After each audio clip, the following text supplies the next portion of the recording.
Assalamu alaikum. My name is Dr. Namra Mahmood, and today's topic of SGD is breast. So, how a patient clinically presents, uh, uh, how a patient presents with, the breast manifestation. So, a patient can present with palpable lump, inflammatory mass, or nipple discharge, or there may be non-palpable abnormality. So the methods of diagnosis, we can diagnose by having a FNAC fine needle aspiration cytology, incisional biopsy, excisional biopsy, and image guided biopsy. So there are many inflammatory disorders of breast, which include acute mastitis, squamous metaplasia of lactiferous ducts, ductectasia, fat necrosis, and granulomatous mastitis. So what is acute mastitis? It is usually unilateral. Acute inflammation in the breast can lead to abscess formation. It is mostly seen in breastfeeding women, which breastfeeding leads to cracks or fissures in the nipple, which can cause bacterial infection. So we know that the Staph aureus is from the natural flora of skin. It enters this breach, these cracks and fissures in the nipple and cause bacterial infection. So how can you get a question in exam? A 24 years old female presented with complaints of pain and tenderness in the breast along with fever. On taking history, she told that she gave birth to a baby boy 3 weeks ago who was on mother feed. On examination, she had extremely tender breasts with fissures in the nipple. So, what are the clues in this statement? The age, she is 24 years old, a very young lady. She complains of pain and tenderness in the breast along with fever. Fever shows that it's an acute inflammation. So on history, she tells that she has just given birth to a baby boy 3 weeks ago who was on mother feed, and on examination, tender breasts have fissures in the nipple. So this statement point out towards acute mastitis. What is your diagnosis? It's acute mastitis. What will you expect to see in the microscopic examination of biopsy specimen? So as this is acute inflammation, so you will get neutrophils and secondary and secretory material surrounded by inflammatory cells and lactating breast lobules. So what organism is responsible for this condition? Staphylococcus aureus, which cause abscesses in single or multiples, and streptococcus can also cause this acute mastitis, but the streptococcal infection is usually diffuse, that is, it causes cellulitis. So, proliferative breast disease without atypia. Lesions characterized by proliferation of epithelial cells are associated with small increase in risk of subsequent carcinoma in either breast. So these lesions include epithelial hyperplasia, sclerosing adenosis, complex sclerosing lesions, and papilloma. So a 30 years old female came to surgical outdoor with complaints of bloody discharge from nipple and a painless lump in her right breast. On examination, a subareolar lesion was found. Biopsy was taken and sent for histopathology. Following picture was seen under microscope. So what are the clues? Clue number 1, 30 years, it's a young female. She came with a complaint of bloody discharge from nipple and have a painless lump. So you should know what are the DDs, differential diagnosis of bloody discharge. Biopsy specimen shows this microscopy. So the microscopy shows there is proliferation, you know, the proliferation of intraductal. This is what is your diagnosis? This is intraductal papilloma. So these intraductal, as you know, this is one duct. This is one duct, and this is intraductal. This is inside the duct. So intraductal papillomas are benign. Papillomas grow within a dilated duct. This is, as you can see, this is a dilated duct and are composed of multiple branching fibrovascular pores lined by epithelial cells. Lining epithelium shows epithelial hyperplasia and apocrine metaplasia. So name other conditions which can lead to bloody discharge of the nipple. So these are the differential diagnoses. You should know that bloody discharge from nipple can be seen in intraductal papilloma, duct ectasia, breast cancers, and Paget disease of the breast. So benign tumors of breast. What are benign tumors of breast? Number one, it's fibroadenoma. It is the most common benign tumor. You can see in your OPD on daily basis the patients of fibroadenoma. So this is a circumscribed lesion composed of both proliferating glandular and stromal elements. So you should know it's the proliferation of glandular as well as stromal elements. Patients that present are usually less than 30 years of age. Classical presentation is that of firm mobile lump, and it is also called mouse of the breast. So when you try to palpate it, it moves to another location. So that's why it gets the name mouse of the breast. So grossly you can see that it is encapsulated, it is solitary, firm, with rubbery consistency, well circumscribed, and have oscillated surface. It is grayish white in color, and the lobulations bulge above the cut surface. So this is what we can see on gross. On microscopy, there is proliferation of both glandular and stromal elements, as you can see in this picture.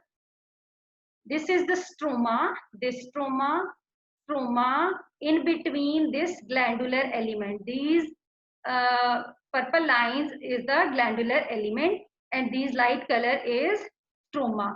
So there is proliferation of stroma as well as the glandular component. So the proliferation of stroma is so much that it has compressed the glandular component, and it has become into a compressed slit-like glandular space. So an 18 years old girl was brought by her mother in gynecology outdoor with complaints of lump in upper outer quadrant of left breast. On examination, the doctor on duty found that the lump was mobile and was not fixed to the overlying skin or underlying chest wall. Biopsy was done, and following gross and microscopic pictures were revealed. So what you can see on gross, this is well circumscribed, firm, rubbery consistency, grayish white, oscillated surface, you know, the lesion. And on microscopy, you can see the fibrous, the stromal as well as the endothelial hyperplasia, glandular component hyperplasia. So what is your diagnosis? This is fibroadenoma of breast. How will you differentiate this condition from malignant carcinoma on gross picture and microscopy? We'll see this later. What are the patterns of fibroadenoma? So there are two patterns of fibroadenoma, intracanalicular and pericanalicular. So this pattern specifically is intracanalicular, in which the glands are compressed into linear branching structures by a proliferating stroma. The stroma is so much that it has compressed the glands.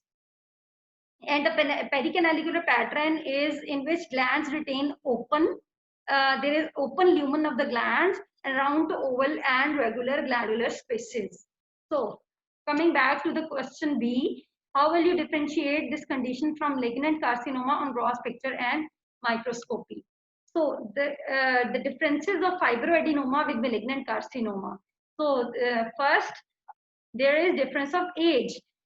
Fibroadenoma mostly affects the young females, that is those that are in their 20s and 30s. Malignant carcinoma affects old age women. Consistency: fibroadenoma is round and firm. Malignant tumors, you already know it. It's an irregular shape with a pebbly surface. On breast examination, fibroadenoma is mobile beneath the skin, and malignant carcinoma are not mobile. They are usually attached with overlying skin or the underlying chest wall. So on gross examination, fibroadenoma are well circumscribed and encapsulated. The malignant carcinomas are poorly circumscribed and non-encapsulated. On microscopy, fibroadenomas does not show pleomorphism and atypia.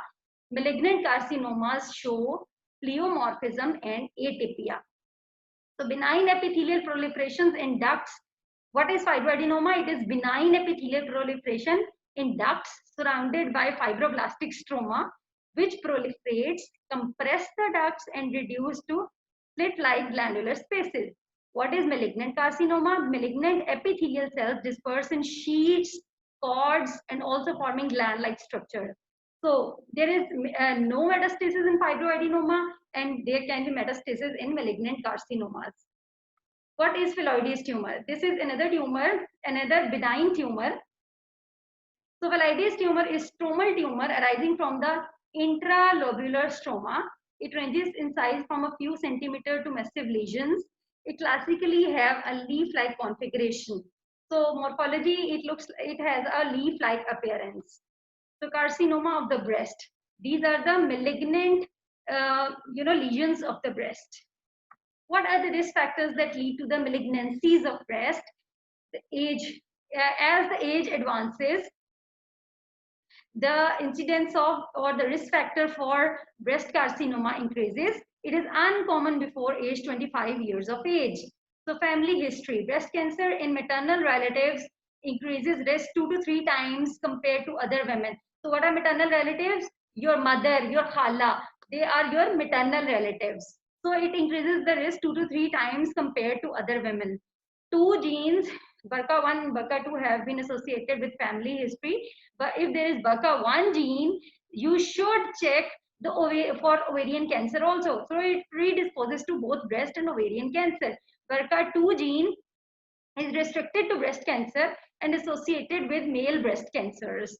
So history of other cancer. If a patient has a past history of breast cancer, of one breast cancer, there can be now the cancer of the other breast, or the history of ovarian carcinoma or endometrial carcinoma. Patients can also have breast cancer now.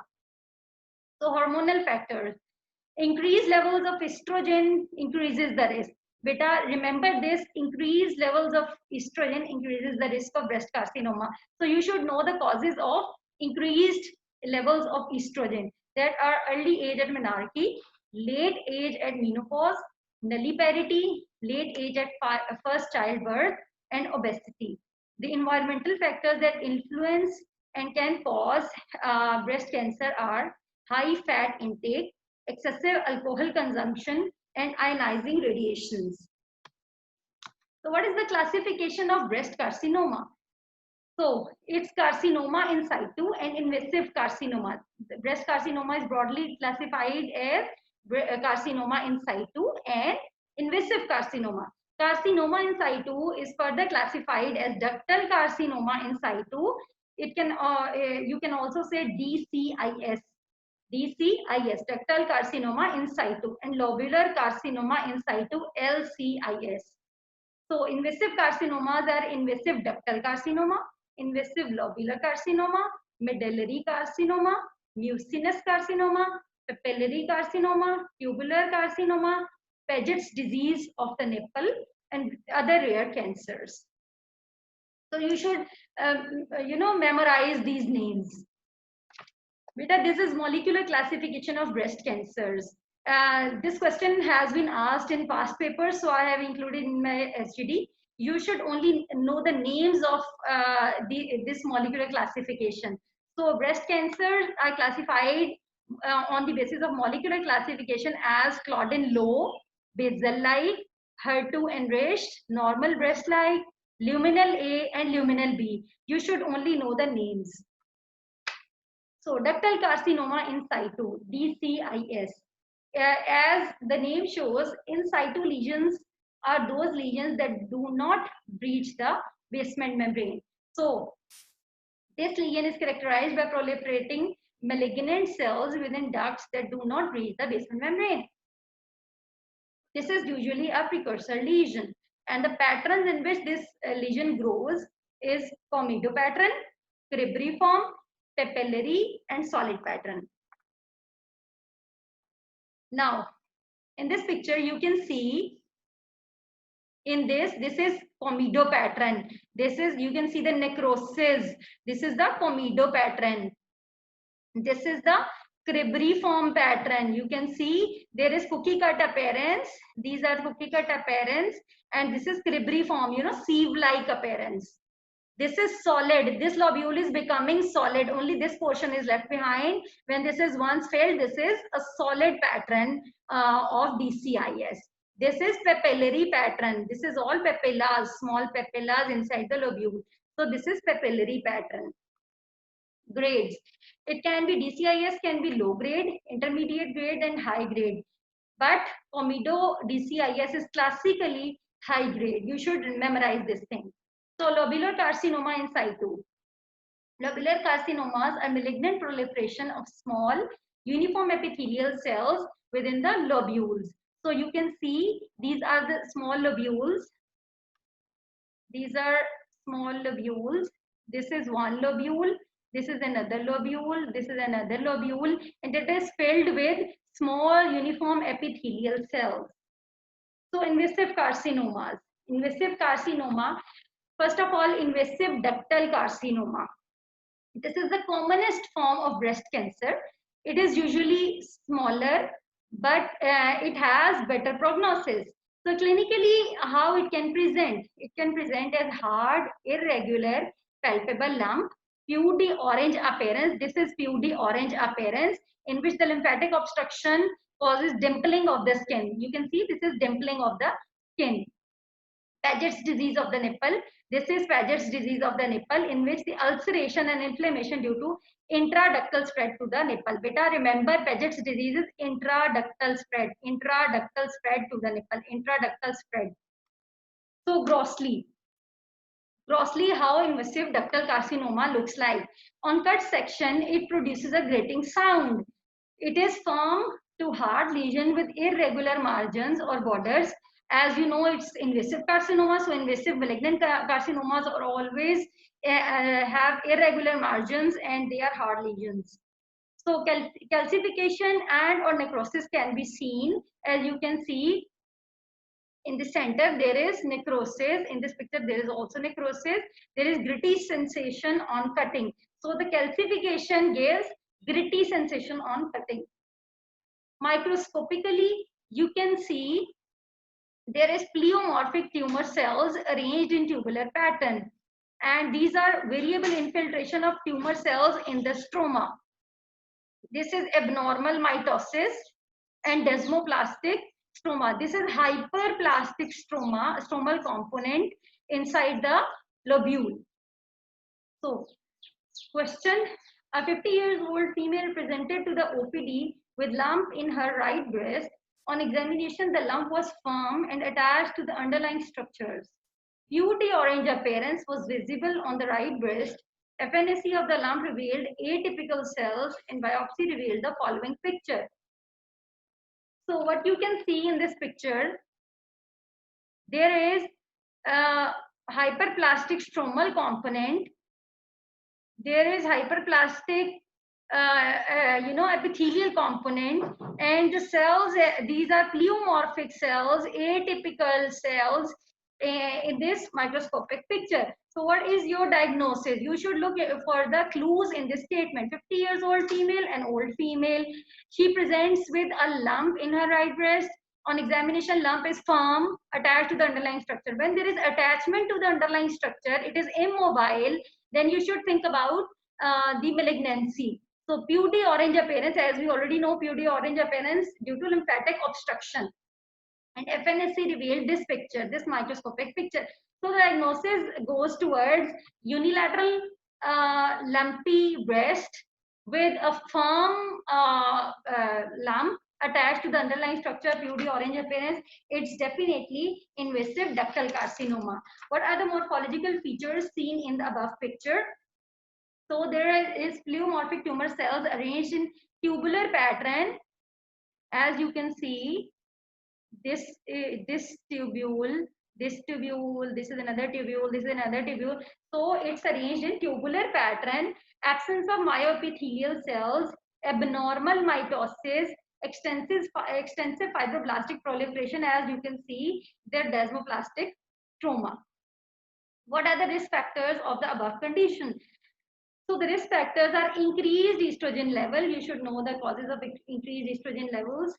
There is early age at menarche, late age and menopause, nulliparity, late age at first childbirth, obesity. It is also age related. With increasing age, there is increased incidence of breast carcinoma, high fat intake, increased alcohol consumption, and ionizing radiation. What genetic association of the above condition? It can be associated with BRCA1 and BRCA2 genes. So invasive lobular carcinoma. It is more likely to be bilateral. So this is the first difference from ductal carcinoma. The ductal carcinoma is mostly unilateral. Lobular carcinoma is more likely to be bilateral or multicentric. Multiple lesions within the same breast. So on histology, it has small uniform cells that are arranged as strands, columns within a fibrous stroma. And this pattern of strands and columns is called Indian file pattern. And it is all around uninvolved ducts. It metastasizes more frequently to CSF, serosal surfaces, and pelvic organs. So you can have a question that where possibly this invasive lobular carcinoma can metastasize. So you should know it can metastasize more frequently to CSF, serosal surfaces, and pelvic organs. So this is microscopy. As you can see, this is strands of cells arranged as columns. So these strands of cells give the appearance of Indian file pattern. This is called Indian file pattern. So this is a very specific pattern for this kind of carcinoma. A 41 years old female presented to the surgical outdoor with complaints of bilateral breast lump. FNAC was performed, on which microscopy reveals small disc cohesive cells with scanty cytoplasm. A diagnosis of infection was made, for which patient was given antibiotics which did not show any response. After a biopsy was taken, which revealed the following picture. So a 41 years old female, a middle-aged female, she comes with a complaint of bilateral breast lumps. So the first thing the treating physician thought that the patient might have any inflammation in bilaterally has some inflammation. So he prescribed antibiotics. They didn't show any response. So FNAC was performed and FNAC showed disc cohesive cells. Disc cohesive cells. These are disc cohesive cells with scanty cytoplasm. So what is your diagnosis? Your diagnosis should be invasive lobular carcinoma. What are the morphological features in the above picture? As you can see, there are small uniform cells arranged as strands or columns within a fibrous stroma. This fibrous stroma, within this fibrous stroma, the cells are arranged in columns. So giving an Indian file pattern. So how does it differ from ductal carcinoma? So the differences of ductal and lobular carcinoma. First of all, we know that ductal carcinoma involves unilateral breast, and the lobular carcinoma involves bilaterally. So the cellular pattern, lobular carcinoma, the cells grow in single file, linear pattern and are loosely dispersed throughout fibrous matrix enriching normal ducts. So this is the picture of lobular carcinoma as I have already shown you. The ductal carcinoma has sheets, nests, cords or individual cells. Tubule formation, the lobular carcinoma, the classic invasive lobular carcinomas will not show tubule formation, and there is tubular formation and ductal carcinoma. Pleomorphism. Tumor cells are usually small, uniform, round, and minimal, and show minimal pleomorphism in lobular carcinomas. And there is significant pleomorphism in ductal carcinomas.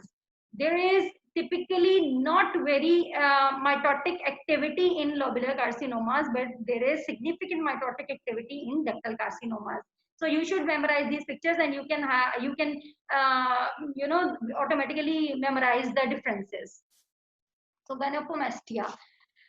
Gynecomastia, it is the development of abnormally large mammary glands in males, resulting in breast enlargement. So it appears as a small lump that becomes tender as the mass becomes larger. In about half of cases, enlargement is found in both breasts. In the other cases, it only affects one breast. So gynecomastia can normally be seen in young pubertal individuals, in males. So what are the causes of gynecomastia? The drugs, this is very important. You should memorize the drugs that are involved in causing gynecomastia in males. So drugs that are involved are digoxin, furosemide. Furosemide is a diuretic, anabolic steroids, marijuana, opioids, and excessive alcohol intake. It can be idiopathic in the patients. So you can see in the patients of cirrhosis. So in the chronic liver disease patients, you can see gynecomastia or malnutrition. Why? Why in chronic liver disease patients? Because estrogen is metabolized in liver, and if the liver is not working properly, so there are elevated levels of estrogen in blood, which can lead to gynecomastia. Primary hypogonadism, secondary hypogonadism, testicular tumors, hyperthyroidism, chronic renal insufficiency patients. So pathogenesis of gynecomastia. The basic mechanism of gynecomastia include decrease in androgen production or increase in estrogen production, increased availability of estrogen precursors for peripheral conversion to estrogen. So androgen receptor blockade and increased binding of androgen sex hormone binding globulin and estrogen-like or anti-androgen effects of drugs. So question, an elderly man, 65 years of age, who was a known case of cirrhosis, started complaining of breast enlargement and consulted his family physician. On examination, his physician found button-like subareolar lump in both of his breasts. So, looking for the clues in the statement, he is an elderly man, 65 years of age, with a chronic disease, that's cirrhosis. He starts complaining of breast enlargement and consulted the physician. So he has breast enlargement and found button-like subareolar lump in both of his breasts. So bilateral breasts are involved. So what is the microscopy? On microscopy, you can see increased dense collagenous connective tissue. This is the dense connective tissue, all connective tissue, this connective tissue, and the ductal epithelial hyperplasia. This duct has epithelial hyperplasia. This duct also has hyperplasia. This is also hyperplastic duct. This is another duct.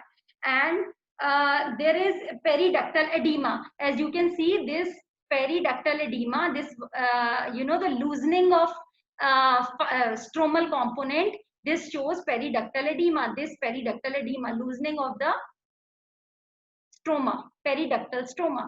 So this is periductal edema. So this microscopy points you towards, this microscopy as well as the clues in the statement points you towards the gynecomastia. What is your diagnosis? It's gynecomastia. What are the causes associated with this condition? So there is a list. First of all, the drugs, furosemide, digoxin, opioids, marijuana, and the excessive alcohol intake, as well as it can be idiopathic. It can be seen in cirrhotic liver disease, in primary hypogonadism, secondary hypogonadism, testicular tumors, and so on. So this is associated with these conditions. So, beta, this is assignment, or these are 3 assignments of your, the breast topic. So the assignments have already been posted in your pathology WhatsApp group. You can download them and complete your notebooks. Thank you so much. Allah Hafiz.